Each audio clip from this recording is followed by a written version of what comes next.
Good evening. I'd like to call to order this evening's meeting of the Legal Affairs Committee. Joining us are committee members, Councilors McGinn, Councilors Melville, Councilor Peach, and Councilor Turco. We're also joined by Councilor Welton, President Welton, I should say, Councilor Gould, Councilor Rosenau, Councilor Gamache. We have a few items on the agenda. The first one is number A, Ordinance Amendment, Section 23-16, the establishment and composition under Article 2, the Police Department. And I'm going to ask Chief Tom Griffin to come up and give us an overview of the issue we're trying to address. Welcome, Chief Griffin. Good evening, and thank you for your time. What we're trying to address is an issue that actually Councilor Turco brought up during the budget hearings about the lieutenant's position that we have.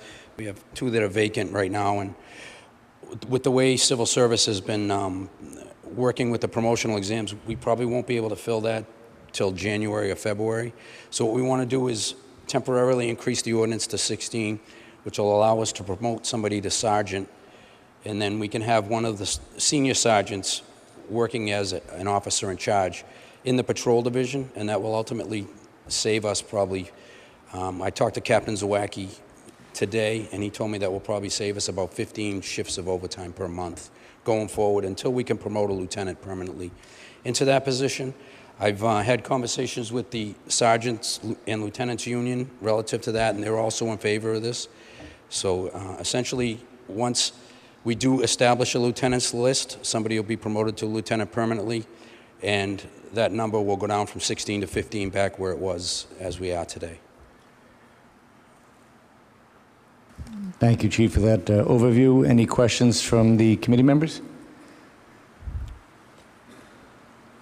Oh, sorry, Councilor Peach. Thank you, Mr. Chairman. Through you to the Chief. Chief, you said 15 shifts of overtime. Can you just put a monetary number on that? I know each person makes a different amount of money, but roughly how much money would we save by losing those OT shifts? It's about 280 per day, so 15 times 280, so it's about 15. And it really does vary, though, too, because it depends on whether the officer has a degree or not have a degree, and there's a lot of variables involved. But that would be the minimum, I think. Understood. Thank you, Chief. Thank you, Councilor Peach. Any other committee members? Councilor Turco. Thank you, Mr. Chairman. Through you to the Chief. Chief, I'm not sure if there's a question for you or not, so I'm just going to ask it. Will when you do promote the lieutenant to captain, will this, the sergeant to captain, will this automatically revert back to this ordinance at that point, or are we setting a sunset clause on the ordinance? Has that been discussed at all? We were just going to go back to the 15 and have the ordinance as it is, if that needs to be articulated. Okay, so where it's going to be worded as a temporary, I think it's understood that it'll automatically revert back upon the promotions. I'm okay with that. I just wanted to be sure. Yeah, okay. Just your point of order, it does say in the proposed wording that it would be temporary and it shall revert to 15 unless the City Council votes to maintain the 16 positions on. Okay. So there's a, as you call it, a sunset clause, or there's a catch to say we have to change that, or we're going to go revert back to the original wording, if you will. Thank you. And Chief, I know overtime came up during the budget and also the issue of the ordinance, so thank you for paying attention and addressing it. I appreciate it. Thank you. Thank you. Thank you, Councilor Turco. Great question. Any other committee members? Councilor McGinn?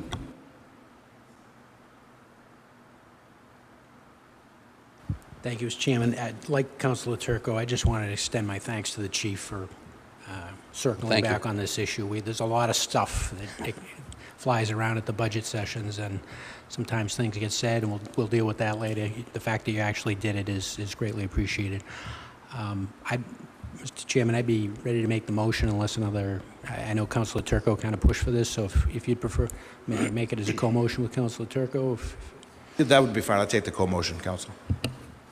Council McGinn, just to make sure, are there any other council members who wanted to ask any questions or make any comments at this time? Councilor Gould, please. Thank you, Mr. Chairman. I'd just like to acknowledge Sergeant Murphy in the audience. Thank you for being here. Thank you.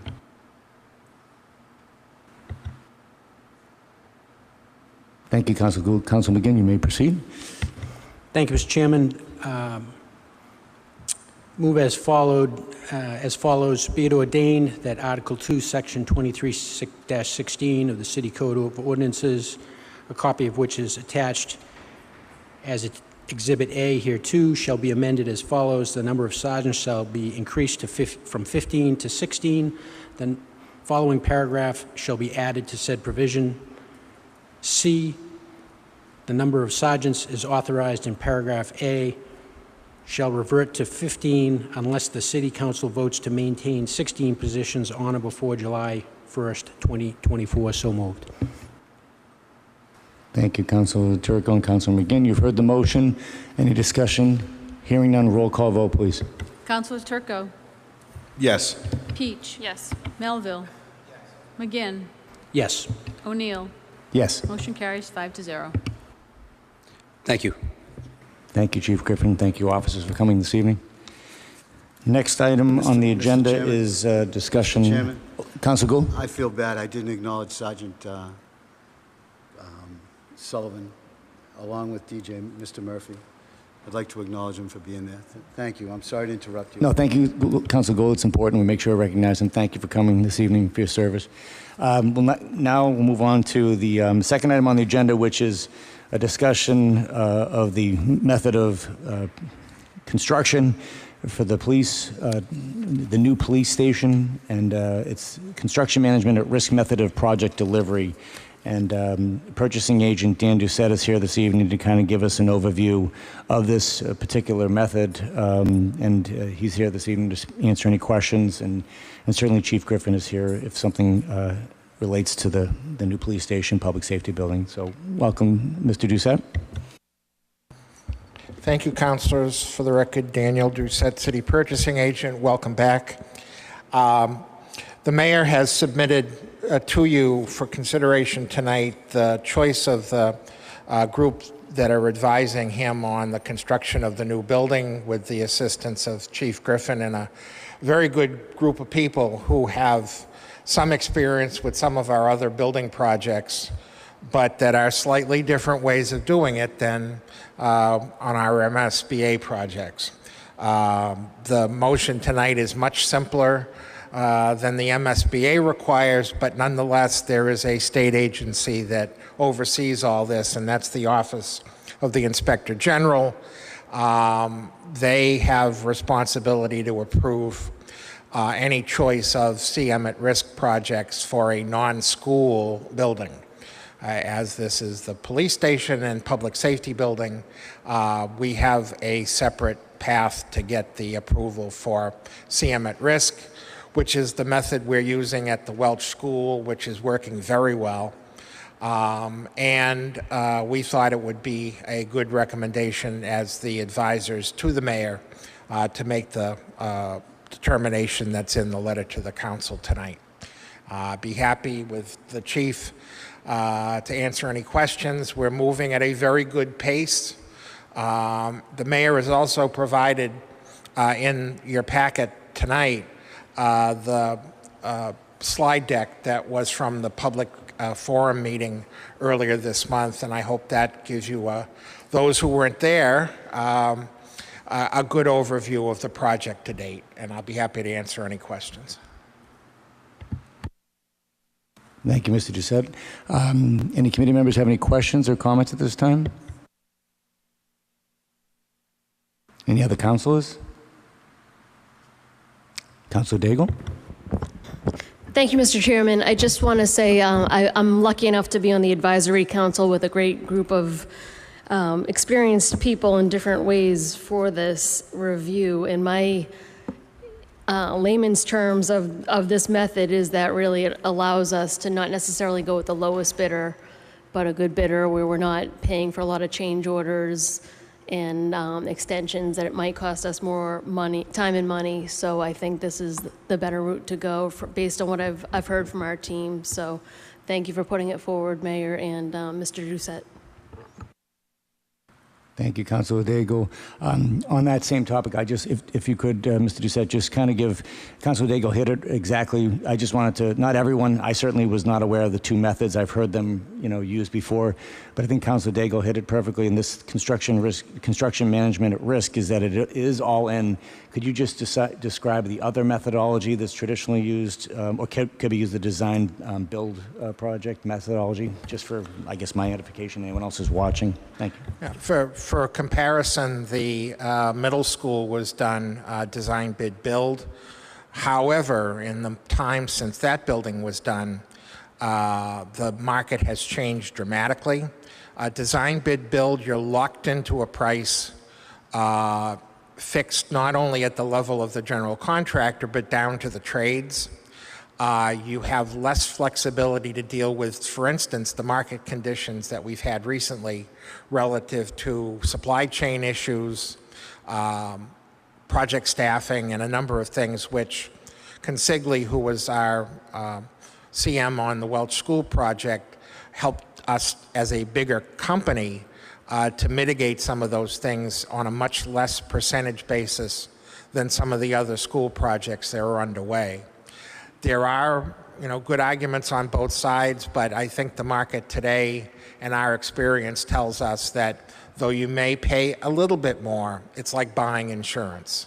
So that's, I think, a good way to describe both methods from the higher level of what does the city buy when we write a contract to build a building. Thank you very much for that overview. What is if there's no other questions, what is the will of the committee? Councilor Turco? Thank you, Mr. Chairman. I'm prepared to make a motion if there's no further questions. Please proceed, Councilor Turco. Thank you. Move to authorize the mayor to enter into a contract for construction management at risk firm for construction manager at risk delivery method under MGL Chapter 149A for the city of Peabody, new public safety building with police headquarters. So moved. Thank you, Councilor Turco. Councilors, you've heard the motion. Any discussion? Hearing none, roll call vote, please. Councilors Turco, Yes. Peach. Councilor Peach, Yes. Melville. McGinn, Yes. O'Neill. Yes. Motion carries 5-0. Thank you. The last item on the agenda for this evening's meeting is request for a zoning ordinance amendment regarding the stretch energy code. And I'd like to have Mr. Kurt Belvance come up and speak to this when you could. Thank you. Welcome, Mr. Belvance. Thank you. I'll have to correct you, though. It's not a zoning ordinance change. It's for the city's general ordinance. And the language is written that way. It's probably a typo in regards to the agenda. I'm here before the City Council in regards to becoming a green community. I've appeared twice before the City Council. We've been working on this project for about a year. There are certain criteria that we have to meet in regards to the state designating us a green community. But once we do that, that opens up opportunity for hundreds of thousands of dollars worth of grant funding. And actually the first one would be a designation grant. So once we submit and we get approved to become a green community, we get a grant for $125,000 plus an additional fund based on our population, which we estimate to be about $250,000 just for becoming a green community. I provided a memorandum to update the council in regards to the 5 criteria that we have to meet in regards to that. They are all nearly complete. The one item that we're in the process of finalizing is we have to do a baseline energy audit of all the municipal buildings and anywhere where we have use of electricity. So I think we have about 289 meters in the city. So we're able to get all those accounts listed and start our baseline in regards to that. So once we've done that, we hired got an audit group. They do that independently. A gentleman, Chris Collins from the Energy Conservation, Inc. They do that basically for free, or it's a subsidy paid by some other person, not by the city. They put together the baseline use of all our different structures. They do lighting, weatherization, the mechanicals, the controls, and they basically get that formula and put together and provide that. And we're working with the Metropolitan Area Planning Council, MAPC, to put together a 5-year energy reduction plan. So they're both coordinating with each other. MAPC is waiting to get those final numbers. They do it based on buildings, so there'll be several small reports in regards to that. And then MACP will put together the energy reduction plan for us so that we can apply for funding in order to pay for whatever it is, new windows, weatherization, furnaces, whatever is listed on that item. So they're in the process of putting that all together for us as well.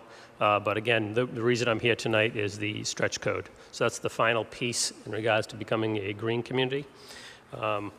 291 other communities have adopted that. So we're not the first. I think the question was asked at the last meeting, could we opt out if we decided to at a future date? We can. But this is really the key piece to us becoming a green community and basically getting on the road for more energy reduction in regards to city properties. So I'm happy to answer any questions you may have. Thank you, Mr. Belvance. Can I get a motion to receive communication 8J from the package this evening? So moved. Thank you. You've heard the motion. On the motion, any questions? Hearing none, it's a vote. Any questions at this committee members? Councilor McGinn.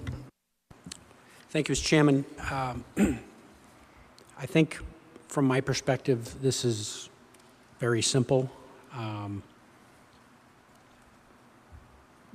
When this stretch code was adopted by Massachusetts, first in the nation actually, was in 2009.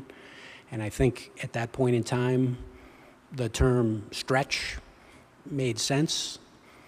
As we sit here in 2023, actually Mr. Bellevance's numbers are a little out of date. He said 291 communities. By my last check on the Massachusetts State of Massachusetts website, that number is up to 300 of the 351 municipalities in Massachusetts that have adopted. That's actually as of November 1st, 2022, so that number could actually be a little understated. I saw 311 too, so I don't know. Yeah, I've seen a few different the number numbers. that they seem to be pushing on the website as of November 1st, 2022 is 300. So in that 300 communities, that's 90% of the population of the state of Massachusetts live in communities that are covered by the quote-unquote stretch code. So in my mind, the stretch code isn't really the stretch code anymore. It's the dominant state code, and the name really doesn't. It takes you to the wrong place. There's nothing risky here from my perspective. This is what we're doing is very not much mainstream in Massachusetts at this point. We're actually the outliers by having not adopted it at this point. So I, as Mr. Bellavance pointed out in his summary, beyond adopting this for the very positive reasons of trying to make our buildings more energy efficient, we also need this to satisfy one of the green communities criteria. It's critical that we do that. So I'm in complete support of advancing this as quickly as we can, Mr. Chairman, and certainly after we hear from any other committee members, I'd be very pleased to make a motion. Thank you. Thank you, Councilor McGinn. Councilor Peach, and then Councilor Turco. Thank you, Mr. Chairman. I'll concur with Councilor McGinn. I think when this first came before this specific council last year, we had a lot of questions. I think they were good questions. And now that we've received answers to them, I'm happy to support this and move forward. I do have a question through you to Mr. Bellavance.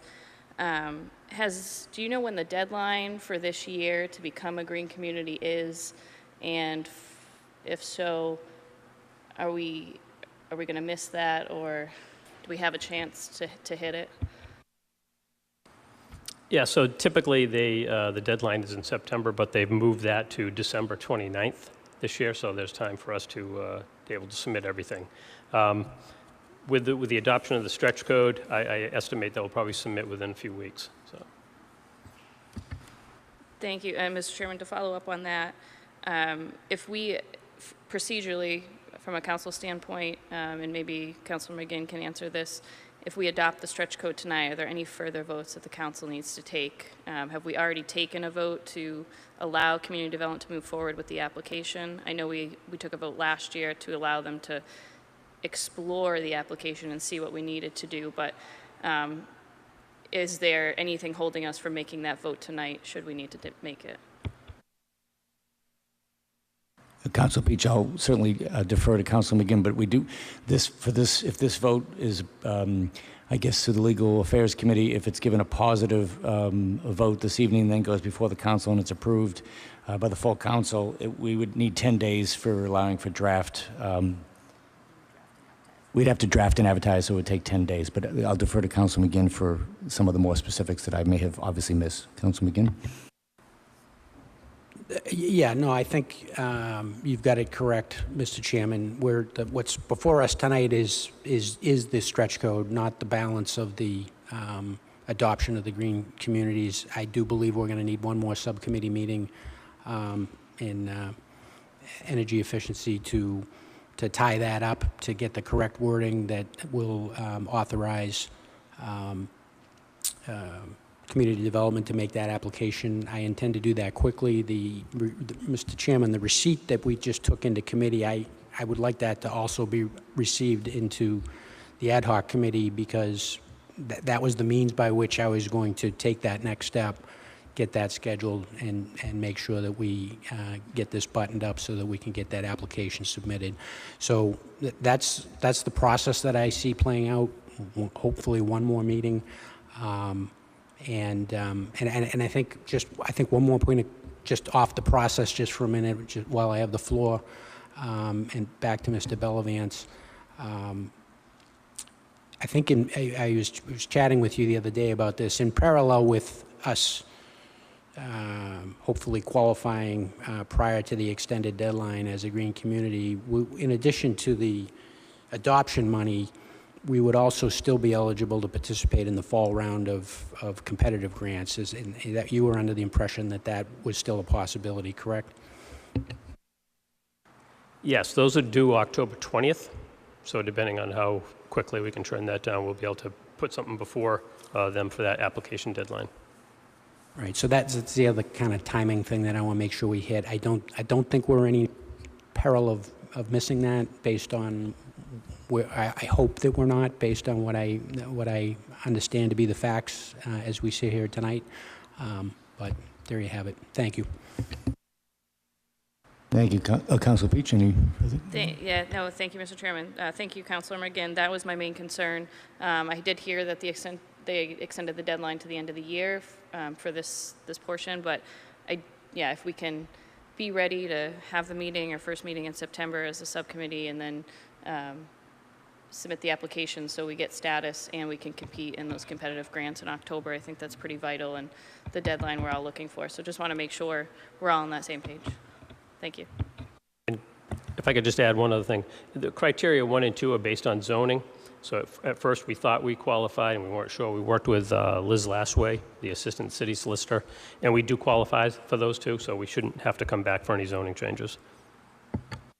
Thank you, Councilors Peach and Councilors McGinn. Council McGinn, I was going to ask. Yeah, just John one more quick comment, if that's okay, Mr. Chairman. Sure, go ahead. Again, I've had a conversation with Mr. Bellavance about this, but just so that everybody is hopefully aware, as a readiness step, I've asked him to look for some projects that we would want to apply for, so that we're not, we get to the point and then we're now kind of fumbling around trying to figure out what we're actually going to apply for. So I think he has that on his to-do list, but I just want you to know that I've put that request to him. I'll let him. I see him kind of chuckling about it, so I hope that's registered with him, and that we'll be in a position to move quickly on those competitive grant requests as well. If you could just comment quickly on that, Mr. Bellavance. Correct. I'll just add correct to our conversation, and I believe there's probably plenty of projects we can pick from. So, thank you, Mr. Bellavance. Thank you, Mr. Chairman. Thank you, Council McGinn. Councilor Turco? Thank you, Mr. Chairman. Kurt, if you just give me a reminder on the stretch codes, once we implement them, everybody, all new construction is obligated to go under the stretch code, or is this optional? Is there any way for a developer or a homeowner to get around using the stretch codes? So it's all new construction. It's all commercial construction. It includes 1- and 2-family homes. I believe over 3,000 square feet. I'm not 100% sure. But yes, and then if you want to do an addition, it's up to, if you do more than 1,000 square feet on an addition on a current home, then you have to make sure that that qualifies under the stretch code as well. Historic homes are exempt. I'm not sure what the definition of historic home is. We'd have to look into that. But yes, it's all new construction. And then if you have an addition that's, for example, if you have a home that's 900 square feet and you do 900 square feet, and then you're doubling your size, then you would also qualify. So you would be under that threshold of 1,000 square feet, but still qualify because it's greater than 50%.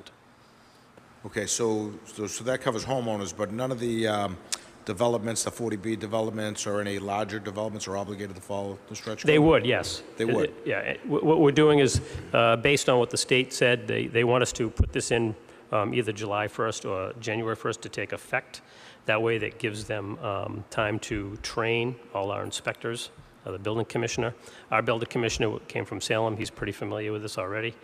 So they want that date just to give some uptime for the inspectors to get used to that and what they have to need to do and follow, so that when people come in with their building applications, they'll be able to review those in a timely manner. But Okay. as of January 1st, yes, they will definitely need to comply with the stretch code. Okay, and can we find out, or you may already know the answer, the 40Bs that were approved, yet the permits still haven't been, I guess the permits are still out there in limbo. Can we implement the stretch code on those existing permits, even though they've already gone through ZBA? I'm sure quite a few of them would have to go back for extensions after the 2-year period, or it might be 3 for 40Bs. But again, some of those permits, I believe, possibly Oak was the original that is probably coming up on expiration. Council McGinn would better know than I. But if, in fact, that's the case, when they do come back for extensions on those permits, are we able to amend and add the stretch code requirement to those new buildings? And on top of that, those that are currently in the ZBA for approval, I believe Route 1 South, that project there is currently before the ZBA. Although we're not kind of there yet, can we inform the ZBA of this and maybe make that a requirement of these permits contingent upon the city achieving that goal by September or October, whenever it may be? Yeah, it's my understanding that it's not a special permit or a site plan approval that would allow them to fall in some cases. That's the process they've got going, but it's the building permit that actually, when they come in and apply for that, that's what triggers it. So whether they were approved 2 years ago and they haven't done anything, when they come in to get their building permit, they would need to follow under that. So I'll double check on that, but that's my understanding. Thank you very much. Thank you, Councilor Turco. Great questions. Any other council committee members or councilors? What's the will of the committee? Councilor McGinn? Thank you, Mr. Chairman. Move to advertise Code of the City of Peabody, Massachusetts, an ordinance amending Chapter 7 entitled Stretch Energy Code of the City of Peabody, Section 1. The Code of the City of Peabody, adopted January 9th, 1986, as amended, is hereby further amended by creating a new Article 8 entitled Stretch Energy Code, Chapter 7-90 Stretch Code, Section 7-91 Definitions, Section 792 Purpose, Section 7-93 Applicability, Section 7-94 Stretch Code, Section 7-91 Definitions, International Energy Conservation Code, IECC. The International Energy Conservation Code, IECC, is a building energy code created by the International Code Council It is a model code adopted by many state and municipal governments in the United States for the establishment of a minimum design and construction requirements for energy efficiency and is updated on a 3-year cycle. The baseline energy conservation requirements of the Mass State Building Code are the IECC with Massachusetts amendments as approved by the Board of Building Regulators and Standards. Stretch Energy Code, codified by the combination of 225 CMR 22 and 23, not including the appendices RC and CC. The Stretch Energy Code is a comprehensive set of amendments to the International Energy Conservation Code, IECC, seeking to achieve all life cycle cost-effective energy efficiency in accordance with the Green Communities Act of 2008, as well as to reduce the climate impacts of buildings built to this code. Section 7-92, purpose. The purpose of 225 CMR 22 and 23 is to provide more energy efficient alternative to the base energy code applicable to relevant sections of the building code for both new construction and existing buildings. Section 7-93, applicability. This code applies to residential and commercial buildings. Section 7-94, Stretch Energy Code. The Stretch Energy Code, as codified by the entirety of 225 CMR 22 and 23, including all future additions, amendments, and modification, is herein incorporated by reference into the City of Peabody Ordinance, Chapter 7-20. The Stretch Code is enforceable by the Inspector of Buildings and the Building Commissioner as effective as of January 1st, 2024. So moved. Councilors, you've heard the motion by Councilor McGinn. Are there any questions or comments? Hearing none, roll call vote, please. Councilors Turco. Peach. Yes. Melville. Yes. McGinn. Yes. O'Neill. Yes. Motion carries 5-0. Thank you, Mr. Bellavance. Councilors, that's the end of our agenda items this evening. I'll now entertain a motion to adjourn. So moved. You've heard the motion on the motion. Any discussion? Hearing none, we are adjourned. Thank you.